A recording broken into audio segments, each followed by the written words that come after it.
Ya empezamos, señores y señoras.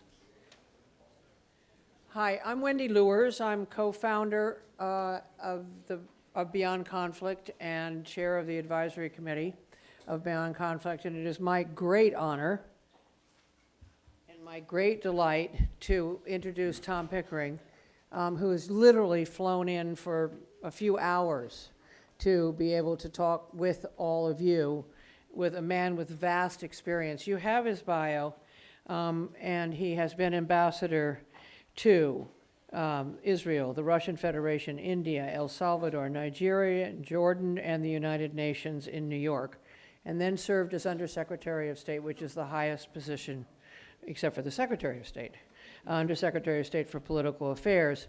He was a special assistant to the Secretary, William Rogers, and to Henry Kissinger when he was executive secretary for Henry Kissinger, and my husband was the deputy executive secretary for Henry Kissinger. But what I'd like to add to this is that he is co-chair of the International Crisis Group, which is one of the leading organizations that deals. Just resigned. Just resigned. Well, he's just the former co-chair of the. Él es el presidente de la crisis.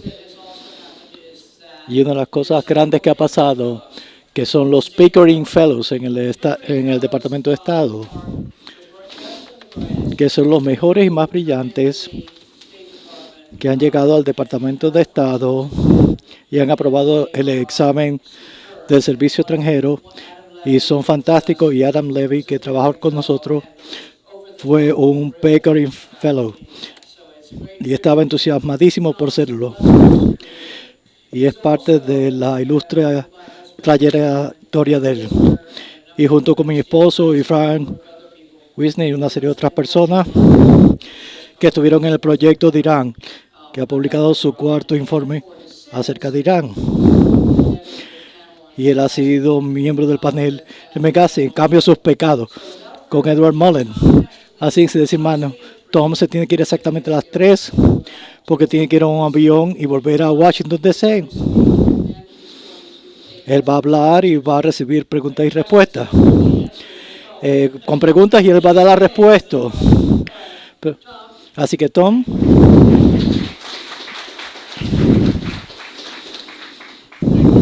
Sí, muchas gracias. Es un placer estar con ustedes y sinceramente una gran oportunidad de ver aquí, ver un parte de la humedad de verano que no tenemos en Washington. Quiero hacer 3 cosas.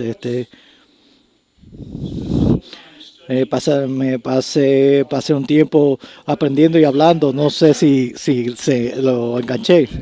Creo que todos los buenos sermones metodistas, que eran gran sermonistas, tienen 3 puntos. Así que mis 3 puntos de hoy van a ser hablar un poquito acerca de la diplomacia y lo que nos dice acerca de estas cosas que están ocurriendo aquí.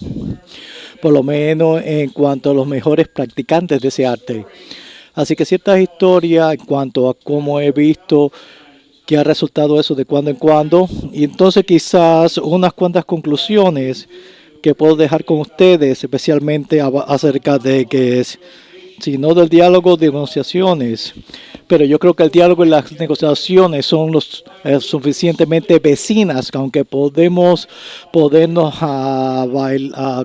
debatir cuántos ángeles pueden bailar sobre la cabeza de un alfiler, son esencialmente la misma cosa.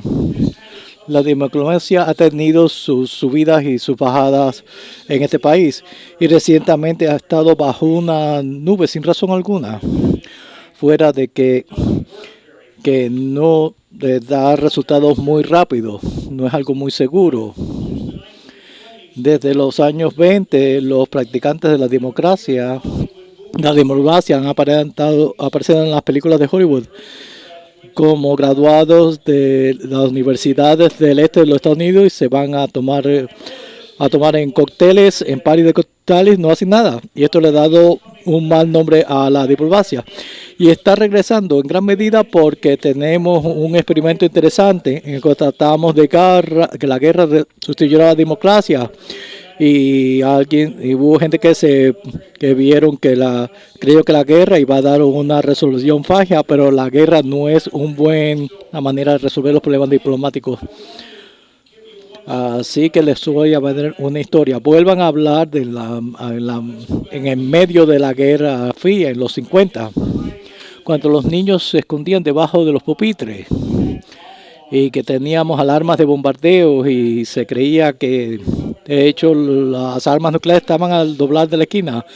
Nosotros creíamos que eran como bombas normales, pero más grandes.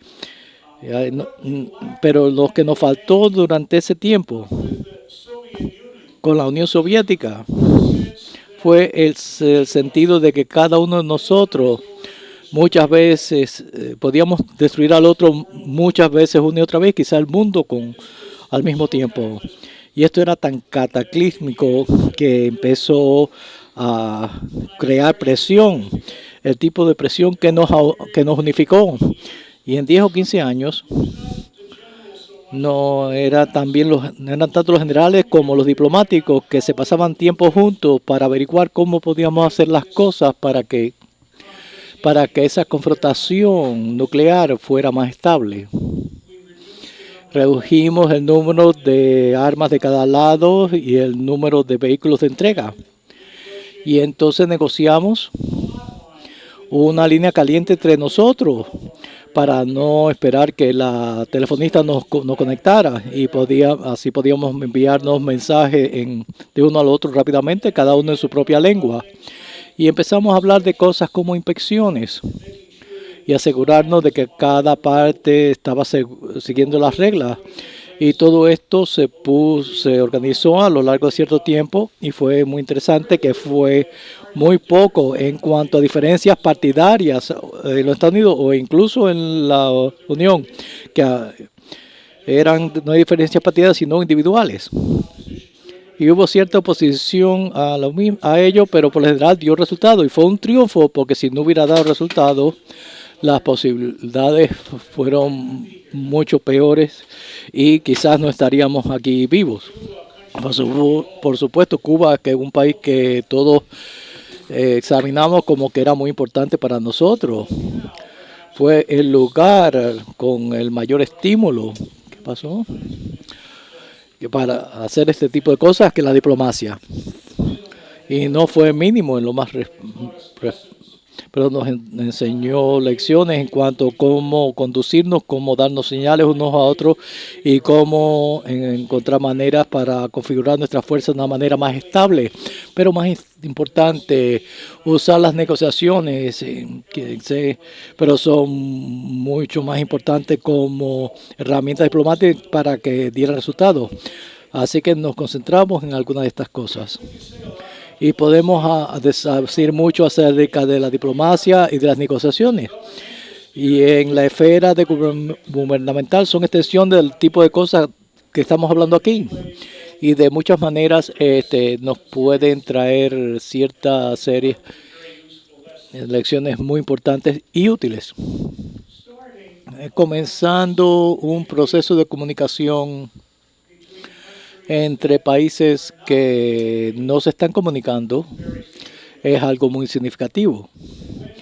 Y Wendy tuvo la bondad de hablarnos del proyecto Irán, y su esposo Bill, que es un antiguo amigo y colega, fue de verdad el que empezó y el que ha energizado esto para que comenzara. Y volviendo en el 2001 y 2002, y comenzó con la propuesta muy buena, que no teníamos contacto de qué hablar con Irán, que la ausencia de contacto no estábamos unificándonos, sino apartándonos, y que quizás podíamos empezar con contactos no oficiales y seguir adelante, y lo hicimos. Bill se interesó a los iraníes porque los iraníes funcionaban basado en este tipo de cosas a nivel oficial, pero se podía tener reuniones no oficiales con los iraníes, pero sin aprobación oficial, pero dio resultados. Y mucho funcionó a través del hombre que estaba en Nueva York, Bell Partners, que fue el graduado de la Universidad de Denver, y estuve con Madeleine Albright, y fue la escuela del padre de ella, donde se graduó Gerald Sharif. Y comenzamos con estas conversaciones No, lo tuvimos calladamente y a menudo para los auspicios de otros oficios, porque así es como los iraníes querían hacerlo. Irán tiene políticas nacionales y había personas en la arena política nacional iraní que no creían que no se veían interesar en la cuestión estadounidense, y entonces nos metimos en esas situaciones que a veces nos metemos, que sencillamente solamente estamos hablando a la otra parte. Se ve como algo que uno no debe hacerlo por una parte, como que te traiciona tu hombría y tus principios. Y yo digo que es la aplicación en reverso de la dignidad.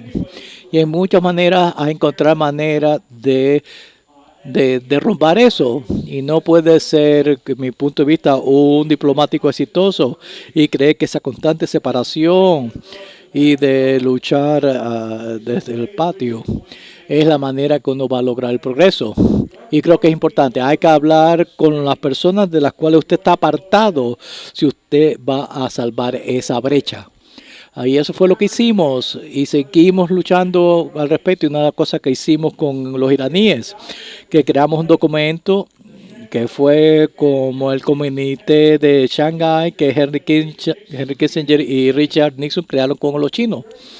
Reconocía los áreas donde teníamos diferencias, así que los campos en que teníamos intereses comunes. Eso se tradujo al farsi y se circuló ampliamente entre el liderazgo iraní y logró cierto progreso. Y según siguieron creciendo las cosas, esperamos del creciente preocupación que tenemos sobre los intereses nucleares iraníes y qué hacer al respecto. Y fue obvio hace como 6 o 7 años que en nuestras conversaciones y en nuestras charlas que había ciertos obstáculos serios y que uno de los obstáculos serios era que no quería que hubiera ningún programa nuclear y ellos querían tener un programa nuclear iraní. Y entonces no creímos que podíamos llegar a que no hubiera ningún programa iraní nuclear. Así que subimos. Si el problema que era que Irán hiciera una bomba atómica, quizás debíamos empezar de que pudieran tener un programa nuclear sin la posibilidad ni los intereses de poder obtener una bomba atómica. Y de ahí salimos. Y nosotros, entre otros, hemos tenido una influencia significativa en el pensamiento del gobierno estadounidense, en parte porque traímos ese aforismo tan sencillo a la mesa después de toda nuestra experiencia, que solía el aforismo de George Shultz: cuando uno está en un hueco profundo, para de cavar. Lo cual quiere decir sencillamente, si no estás logrando ningún resultado, ¿por qué no vas hacia atrás y ves qué es lo que pasa que te impide llegar a tu meta? Entonces, ¿cómo puedes encontrar una manera de hacer los cambios necesarios con que tú tienes que vivir para que eso ocurra? Y yo tengo una serie de experiencias interesantes en ese sentido. Muy pronto en mi carrera del servicio extranjero, tuve la experiencia de ir a trabajar en nuestro esfuerzo para parar las pruebas nucleares. Y después de un año, cuando por fin logramos que los soviéticos se aunaran a esto, fue claro que ninguno de los dos estábamos listos a dejar de parar por completo esas pruebas nucleares. Pero algunas personas muy inteligentes, como un jefe que tuve, dijo: vamos a ver si dejamos de parar las pruebas en los lugares que han afectado el ambiente y el bienestar humano, y así desaceleramos y entonces le hacemos la oferta a los soviéticos: puede esperar un árbol, un tratado que lo hubiera todo, si no un tratado que lo prohibiera todo excepto las pruebas subterráneas. Y aunque no lo resolvió todo, sí hizo ciertas contribuciones. Y otro aforismo diplomático que quizás deban tener presente al trabajar el camino a la reconciliación y hablan de cuestiones de respeto y dignidad, es que a veces, que quizás más a menudo que no, el perfecto es el enemigo del bien. Y si uno está construyendo en una dirección que usted que se quiere dirigir, quizás el bien es el mejor primer paso que el paso perfecto. No todo el mundo se siente así, comparte esa opinión, especialmente en el ambiente nacional, pero sí es importante. Así que yo hasta cierto punto eso ahora corresponde a la cuestión de Estados Unidos e Irán, así como a otras. A seguir adelante con Irán fue fascinante, porque me puedo acordar de que varias ocasiones que nos sentamos y conversamos con el actual ministro de Relaciones Extranjeras en New York, y algo que era tan obvio que le daba a uno en la cara. Porque mire, cuando estén listos de hacer progreso, nosotros no lo estamos. Y cuando nosotros estamos, ustedes no lo están. Así que la lucha es que para empezar esto teníamos que encontrar la manera en que los dos estuviéramos listos al mismo tiempo. Y fue muy interesante porque durante mucho tiempo nosotros habíamos querido negociar. Y ellos estaban llegando mucho lejos y tuvieron una elección hace 2 años. Y su líder, que no es ningún tonto,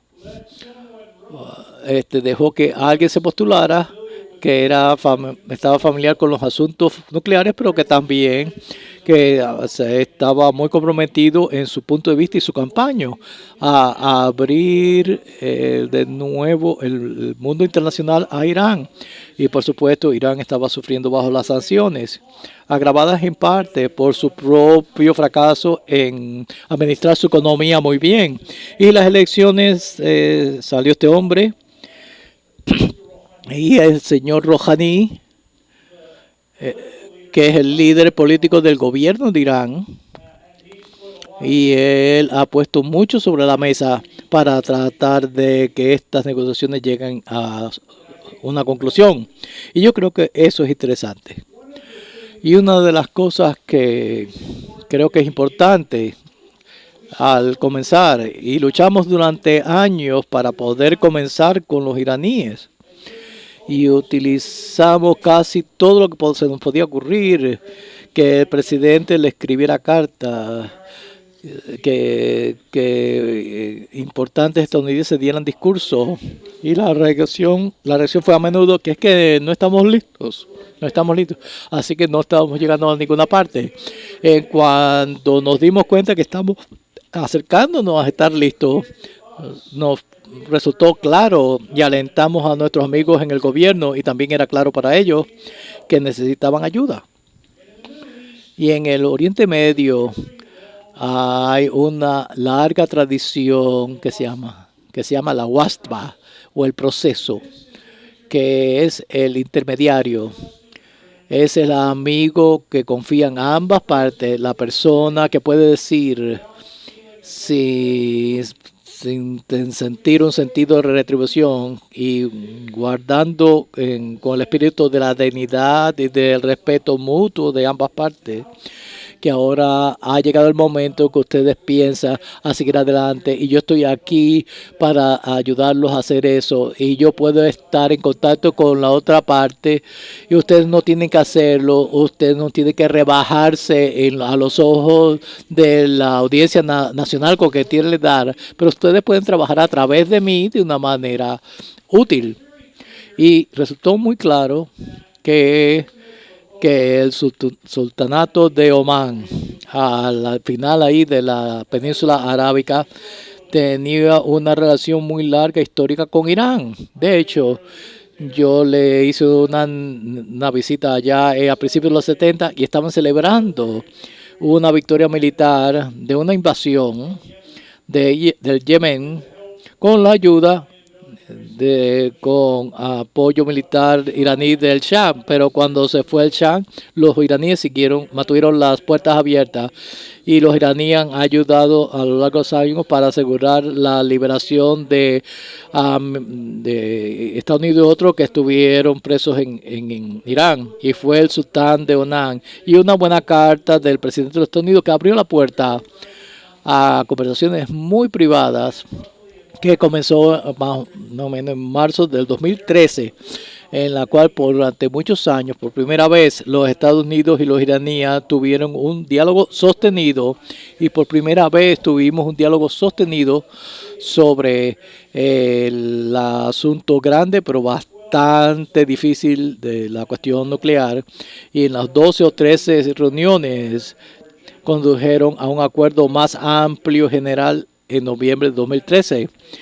Y ese acuerdo cambió el rumbo, fue importante. Así que los comienzos a veces es difícil, pero el comenzar es absolutamente esencial. Y amigos y otros pueden ayudar con esos comienzos.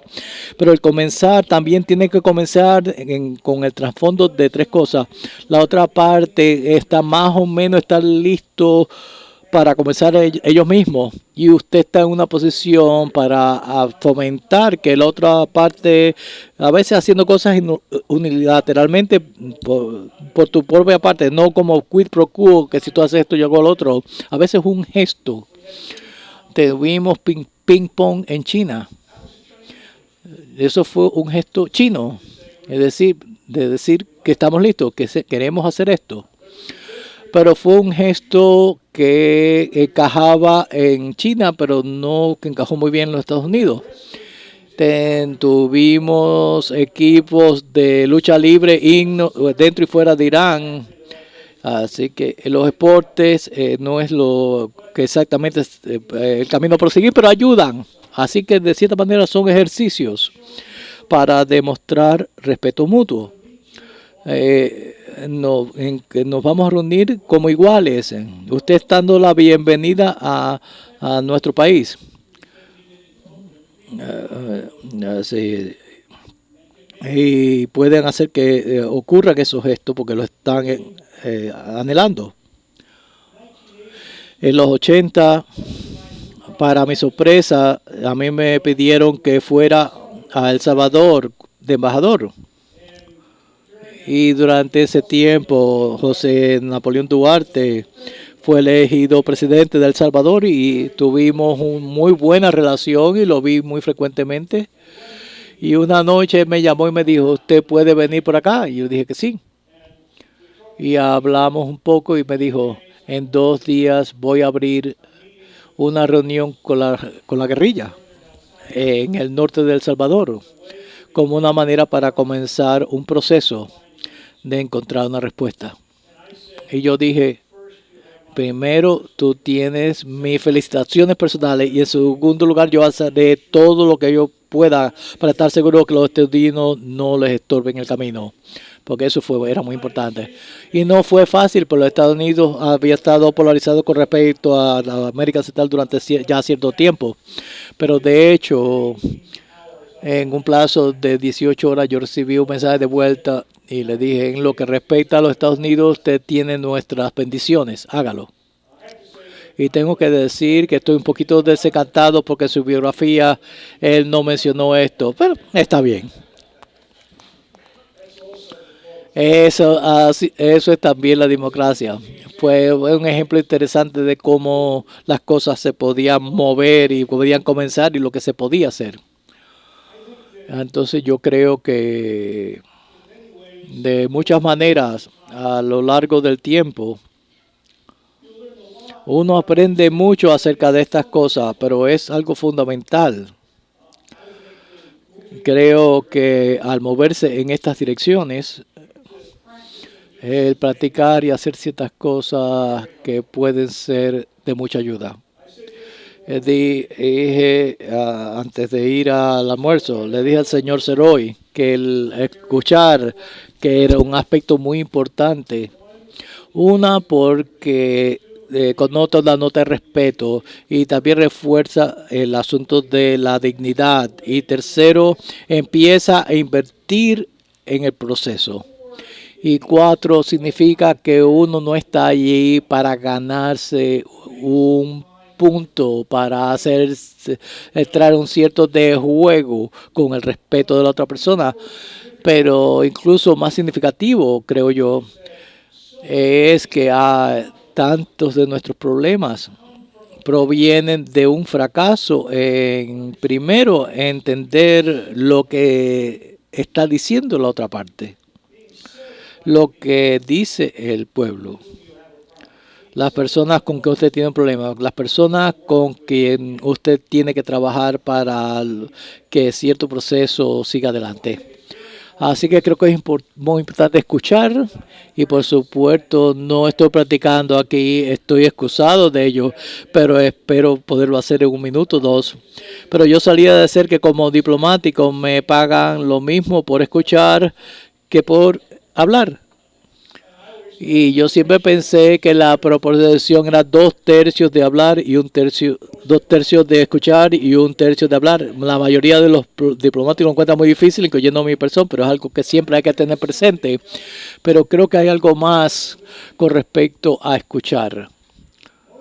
La mayor parte de las personas cuando empiezan a hablarle a usted, le hablan acerca de las cosas que ellos han llegado a creer y a entender en cuanto al proceso actual. De la manera en que ellos por lo general las hacen llegar. Nadie perdió su argumento cuando lo presentó.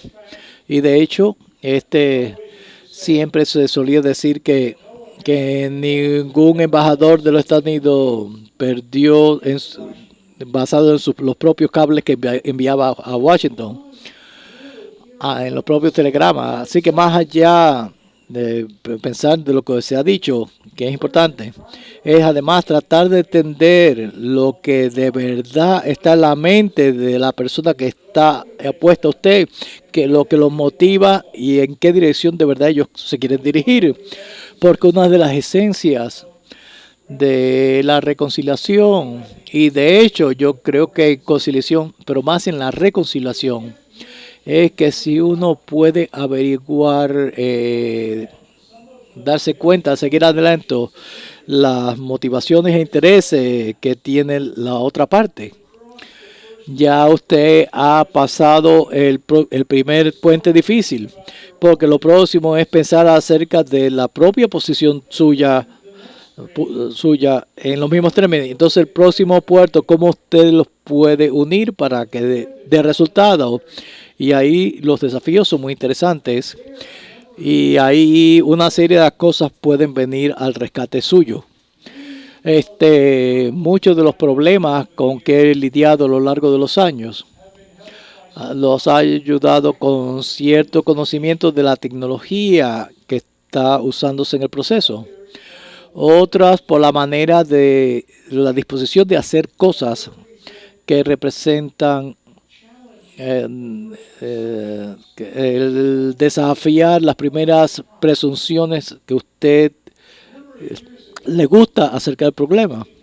Hace una serie de años fue evidente para nosotros, basado en la evidencia que teníamos, que Omar Gaddafi en Libia, en parte como retribución por el ataque de bombardeo en el 1987 por parte de los Estados Unidos, había bombeado el avión de Pan America sobre Escocia con una enorme pérdida de vida.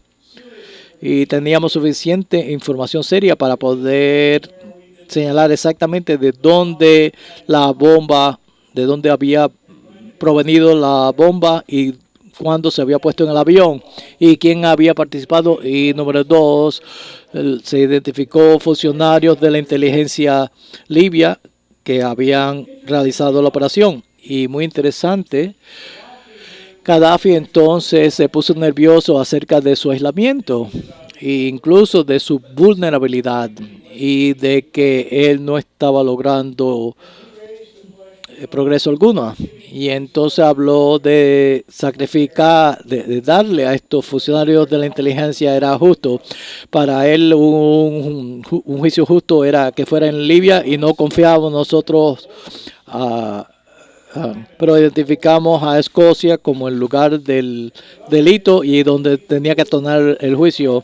Y entonces Gaddafi dijo que podía cambiar a tener el juicio en otro país. Y aunque no fue fácil, una serie de personas con quien trabajé en el Departamento de Estado y yo nos sentamos un día y dijimos, podemos encontrar un país neutral. Todo el mundo dijo, bueno, quizás los holandeses servirían porque ahí donde está la Corte Internacional Penal y donde está el Tribunal Internacional de Justicia. Y que entonces que los jueces escoceses se mudaran a Holanda. Tuvimos que ir al parlamento, tuvimos que convencer a los escoceses y convencer a los holandeses. Y hubo juicio y uno de los señores salió culpable. Lamento que uno de los otros señores no fue culpable. Por fin el que fue declarado culpable lo dejaron en libertad. Pero solo fue parte de la respuesta al problema. Abrió la puerta a una serie de conversaciones que a largo plazo vio que el señor Gaddafi entregó sus armas estratégicas, sus armas nucleares para desmantelarlas nosotros mismos y hacer lo que queríamos. Así que fue un comienzo muy importante para llevar adelante esta cuestión. Sencillamente quiero decir algunas cosas para dar esto por terminado porque puedo hacer anécdotas. Toda una eternidad. Me parece que es importante darnos cuenta de que, como dije al principio, no se logra adelantar hasta tanto uno converse con aquellos que pueden ayudarlo a uno a adelantar desde el otro lado. En diplomacia se suelen clasificar como el enemigo, esté uno en guerra con él o no. Desde luego, lo primero que conviene hacer es eliminar esa expresión. Eso no es ni respetuoso, ni, en efecto, aquilata la dignidad, en algún sentido, de la contraparte. En segundo lugar, conviene entender que entablar una conversación, de cierta forma, es un método muy importante para poner en marcha el proceso. Y puedo decirles que hay toda una serie de debates y negociaciones en los que con el transcurso del tiempo, los negociadores de ambas partes se han convertido en solucionadores de problemas. Se han interesado en encontrar la respuesta del problema, se han convertido lo suficientemente convincentes entre sí y con sus gobiernos para lograr esto. Así que, si bien se puede decir que el diálogo y el proceso son un proceso, comenzar a configurarlo en torno a lo que uno quiere resolver plantea un concepto nuevo en la problemática y, en efecto, en la inversión que se hace en ello. He participado y he trabajado en lograr la paz entre Israel y sus países vecinos durante más de 30 años. Hemos adelantado y no hemos adelantado. Precisa, no obstante, decirles en estos momentos que tengo un refrán que me repito a mí mismo, que lo único que es más difícil que lograr la paz en el Oriente Medio es encontrar, por último y para siempre, y que nunca regrese, eliminar el proceso de encontrar la paz en el Oriente Medio. Es una afirmación optimista. Siempre me he considerado un diplomático optimista y, en efecto, únicamente hay dos clases de diplomáticos norteamericanos en el Oriente Medio: los locos y los optimistas. Es importante. No obstante, me parece que es muy importante que también se piense, ya esté uno en el sector público, en el sector privado, en el sector comercial, que uno no escoge con quién se negocia. Ni la persona, ni las personas, ni tampoco el grupo, los grupos con los que uno trata. Ellos forman parte de lo que llega. Es igual que uno no tiene la oportunidad de escoger al enemigo, ni tampoco tiene uno la oportunidad de escoger al vecino. Así que ya hay otro factor muy importante que se debe tener en cuenta. Y me parece que es importante tener eso presente a medida que uno emprende este camino. Mi opinión propia es que en cualquier tipo de debate que se emprenda, a medida que uno comienza a adelantar la capacidad de darle algún tipo de calidad humana, puede comenzar a establecer la compenetración, puede generar parte del respeto y parte del sentido de que hay un interés mutuo para no vulnerar la dignidad de cualquier parte. El negociador que piensa que puede llegar más lejos aplicando presión y denigrando a la contraparte comete un error considerable a mi criterio. Y ese negociador, en efecto, se convierte en una parte importante del problema en lugar de una solución, y ese negociador no llega a reconocer lo importante que es que se entienda que uno y los que son la contraparte tendrán que tomar decisiones muy importantes y difíciles y correr riesgos de envergadura. Y si no hay confianza en la contraparte, en el sentido de que pueda enfrentarse a esa decisión y después encontrar la forma en su propia sociedad de llevarla a cabo, entonces en realidad uno no ha superado lo que es el primer bache. Uno sigue trabado, y eso es muy importante y muy significativo. Para complicar esto un poco, pero no demasiado, dentro del contexto en que conversamos, ningún debate con, entre comillas, la contraparte, ya sea en el sector comercial, aún en las vidas personales y sin lugar a dudas en el sector privado, ocurre sin por lo menos haya una negociación bilateral. Anteriormente siempre pensaba que mi labor más difícil negociando en nombre del gobierno de Estados Unidos era en Washington. Y no lo digo simple y sencillamente porque muchos de nosotros no piensen mucho de lo que es Washington. Sí pienso bien de Washington, pero Washington era un lugar en que querían estar seguros de que lo que yo generase como negociador, ellos pudiesen usarlo para convencer a las personas en Washington y convencer al Congreso. Y había personas que eran personas que recibían mucho dinero para plantear las cosas en sus propias agencias, y eso dificultaba las cosas. Así que de nuevo había que establecer una relación bilateral, no una relación de hipocresía de dos caras, sino una relación bilateral para poder agilizar las cosas. Y eso fue útil y muy significativo. Y en muchas ocasiones en que yo trabajé, recibí ayuda de personas en Washington que habían emprendido la labor de patrocinar las negociaciones y tenían la capacidad de trabajar conmigo para agilizar las cosas. Me parece que por último,